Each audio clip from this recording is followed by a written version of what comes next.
The English Mike, learn English. Welcome to the English Mike, your daily dose of fun, easy, and practical English.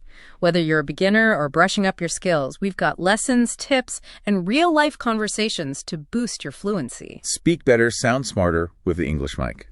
Today, we're diving deep into something really essential for clear communication in English. Getting a handle on the present tenses. That's right.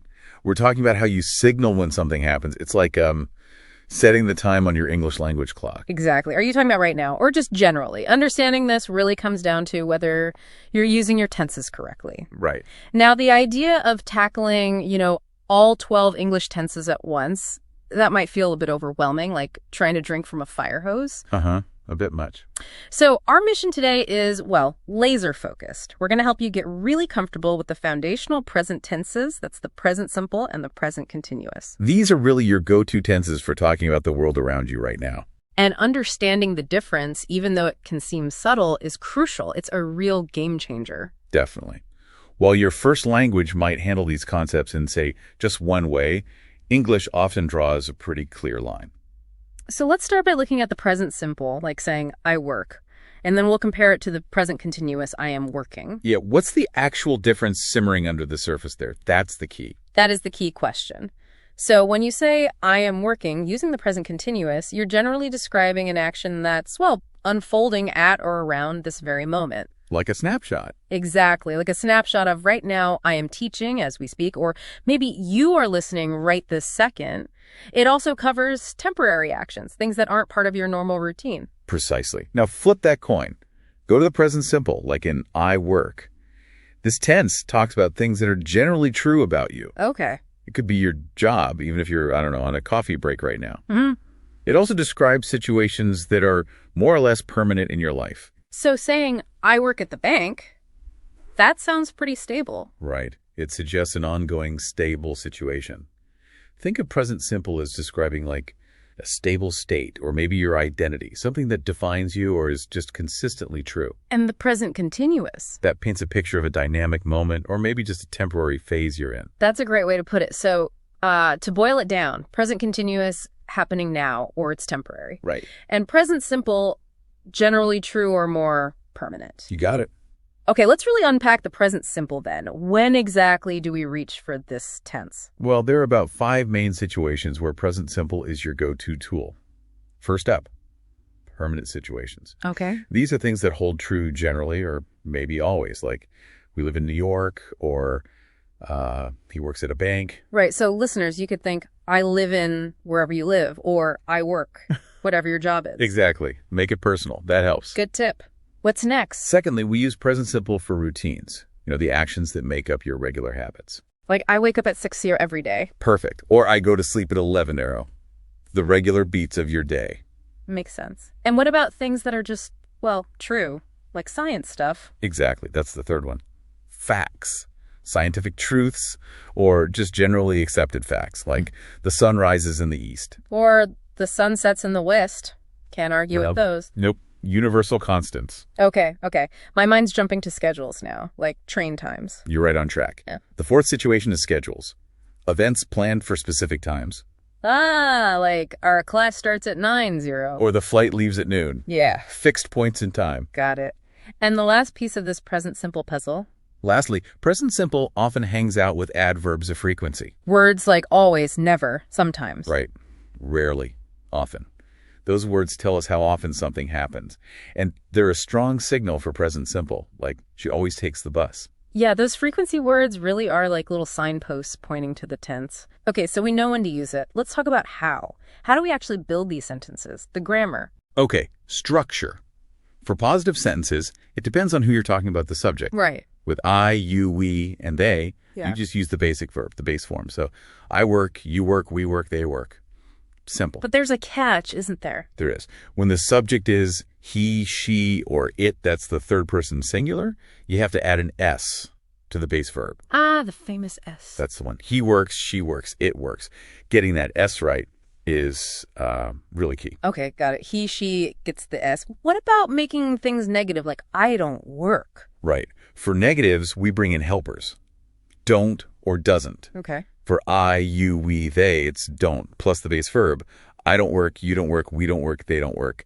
And don't is just short for do not. And for he, she, it? For he, she, it, you use doesn't plus the base verb. Notice the base verb.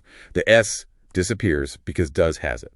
Ah, okay. So he doesn't work, she doesn't work, it doesn't work. Not he doesn't work. Exactly. Doesn't use short for does not.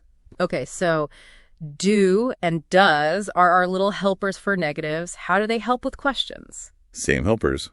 For yes, no questions, you start with do or does, then the subject, then the base verb. So do I work? Do you work? Do we work? Do they work? Perfect. And for the third person, does he work? Does she work? Does it work? Again, just the base verb after does. Right. Do and does take the lead. And what if I want to ask a way question, like where or what? Easy. Those question words, who, what, when, where, why, how, they just jump to the very front before the do or does. So where do you work? Exactly. Or when does she work? The basic dodo structure stays the same. You just add the question word first. Okay. So the big takeaway here seems to be that S on the verb only shows up in positive sentences with he, she, or it. That's the main thing to remember. Everywhere else, base form of the verb. Got it. Now, you mentioned adding S. Sometimes it's S, right? There are spelling things. Ah, yes. The little spelling tweaks, they can sometimes trip you up. So what are the main rules we need to watch out for? Okay, for most verbs, like we said, just add S. Dances, cooks, sleeps. Easy. Right. But if a verb ends in S, Okay. H, or X, you have to add Es. Okay. S-H, K-H-X, add Es, like kiss. Kiss, kisses. Wash, washes. Teach, washes. Fix, fixes. You can often hear that little extra sound like kisses. Yeah, I hear that, like an extra syllable almost. What's the next rule? Okay, next. If a verb ends in a consonant, then a Y. Consonant like B, C, D, F, not A, E, I, O. Exactly. If it ends consonant plus Y, you drop the Y and add as. Drop the Y, add I's, like study. Study, tries, fry off, fries. Okay, consonant plus Y, I goes, I's comes in. Are there any, like, rebels? Verbs that don't follow the rules? Always. There are always irregulars in English grammar. A few common ones don't just add S. Right. Like go becomes goes, do becomes does, and have becomes has. Ah, okay. Go, goes, do, I, does, have, has. Those are definitely worth memorizing. Yeah, absolutely. They're very common. Okay. Now, when someone asks a yes-no question in present simple, how do we give those short, quick answers? Right. Short answers. They're pretty simple, actually. They follow the question's helper verb. So if the question starts with do, your answer is yes, I do, or no, I don't, or yes, you do, no, they don't, depending on the subject. And if it starts with does, then it's yes, he does, or no, he doesn't, or yes, she does, no, it doesn't. You echo the do or does. So the helper verb is the key. It really is. Now, one important little detail. In positive short answers, no contractions. Oh, right. So you say, yes, they do. Correct. Not, yes, they'd, or something like that. Yeah. But in negative short answers, contractions are fine. Encouraged, even. No, they don't. No, he doesn't. Good distinction. And watch out if the question is, do you? The answer starts, yes, I do, right? Exactly. The pronoun often shifts between you and I. Do you like this song? Yes, I do. No, I don't. Got it.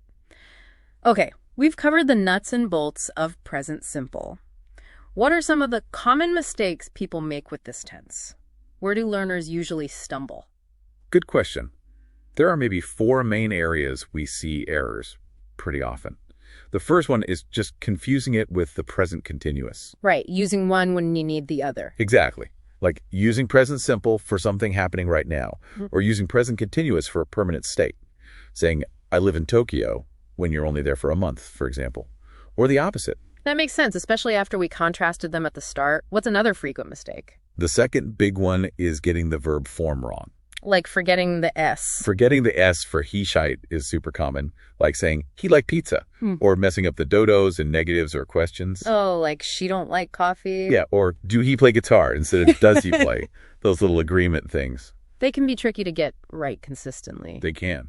Third common mistake area, spelling errors, especially with that third person ses or s. Like maybe writing she studies hard. Instead of studies, yeah. Or he goes instead of goes. Just not applying those spelling rules correctly. Okay.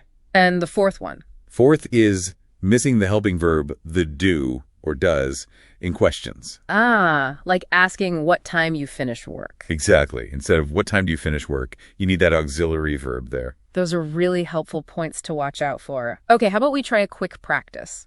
Put this present simple knowledge to the test. Excellent idea. Let's do a few quick ones. Listeners, try to fill in the blank or make the change. Okay.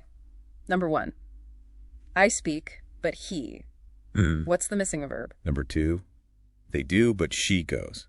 Number 3, you watch. He goes. Your answer. Number 4, make this negative. I don't eat meat. They ate go. Number 5, negative again. She studies hard. He. And now let's change these into questions. Number 6, you need help. How do you ask that? And number 7, he understands. Make that a question. All right, take a moment. Think about those. We'll trust you've got the answers.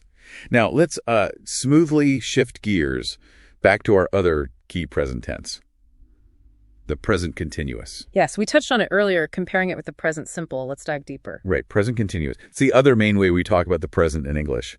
Just to quickly recap that difference, I work, present simple, general, permanent-ish. And I am working, present continuous, happening now, temporary-ish. Exactly. Think usual state versus what you're doing right now.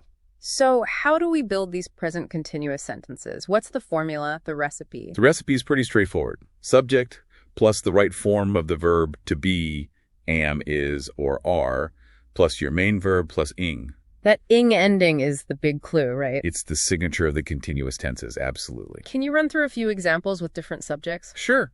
I am speaking. You are listening. He is reading. She is writing. It is raining. Right. We are learning. They're talking. See the pattern. To be verb plus main verb plus ing. Got it. Crystal clear. So when do we actually use this tense? What situations call for present continuous? Okay, several key times. First, and most obviously, for actions happening right now, like at this exact moment of speaking. The birds are singing outside. Perfect. Or the coffee is brewing, things happening this very second. Pretty direct. What else? Secondly, for actions happening around now, meaning they're in progress, but maybe not literally this second. Like what? Like she is studying for her exams, she might be taking a break right now, but the studying is ongoing in this period. Or he's renovating his house. Okay. So it's happening in this general time frame, not necessarily this instant. Precisely. Thirdly, we use it for temporary actions, situations that aren't permanent. Like they are staying with friends. Exactly. That implies it's not their permanent home. It's temporary. That really highlights the contrast with present simple again. Present simple would be their permanent address. Exactly right. Fourth use, describing trends, things that are changing or developing. Oh, like the prices of homes are increasing. Yep, that shows a change over time. Or it could be popularity trends, like more people are wearing bright colors this summer. It captures change, development. Interesting. So it's got that feeling of movement or change built in. It does. Fifthly, and this one's a bit more subtle, we sometimes use it for repeated actions, but usually when we're annoyed or complaining. Complaining. How does that work? It often involves the word always, but in a negative way. Like, he's always interrupting me. You're emphasizing the annoying repetition. So it's not just that it happens often, it's the feeling about it, the frustration. Correct. And finally, number 6, we use present continuous for future plans. And this is crucial only when you have a specific future time word. Okay, so like, we are flying to Rome next month. Exactly. Next month pins it to the future. Without that, we're flying to Rome. Sounds like it's happening right now on the plane. That future time reference is key. Got it. Now, just as important, when should we not use present continuous? When is it wrong? Absolutely crucial. Okay, first big no-no. Don't use it for permanent actions or activities. Like your job or where you live permanently? Right. Use present simple for those. It's wrong to say, I am living in France, if France is your home. It should be, I live in France. Okay. Or I am working as a teacher. If that's your profession, it's, I work as a teacher. That really hammers home the core difference. What's another time to avoid it? The second big one involves stative verbs. Remember those? Vaguely. Verbs about states, not actions. Exactly. Verbs describing a state, a condition, feelings, thoughts, possession, senses. Things like understand, like have, meaning possess, need, want. Okay. You generally don't use these stative verbs in continuous tenses. So saying, I'm understanding you, nope. It's, I understand you. We are liking this music. Should be. We like this music. They're having a big house. They have a big house. Are you needing help? How do you need help? I am wanting to visit Hawaii. Should be. Okay. I want to visit Hawaii. Oh. Think of them as describing how things are, not what someone is doing. That's a really important category to remember. Stative verbs usually don't get that Ing. Definitely one to lock down. Mm. Okay, so shall we quickly recap the structure? Positive, negative, questions for present continuous. Let's use learning. Sounds good. Let's run through it quickly. Okay. Positive. I am learning, you are learning, he, should is learning, who, they are learning. You know it's simple enough? Negative. Just add. Yeah, even just talking to yourself, maybe in your head or out loud. I usually drink coffee versus I am drinking tea right now, that kind of thing. It really helps cement it. It really does.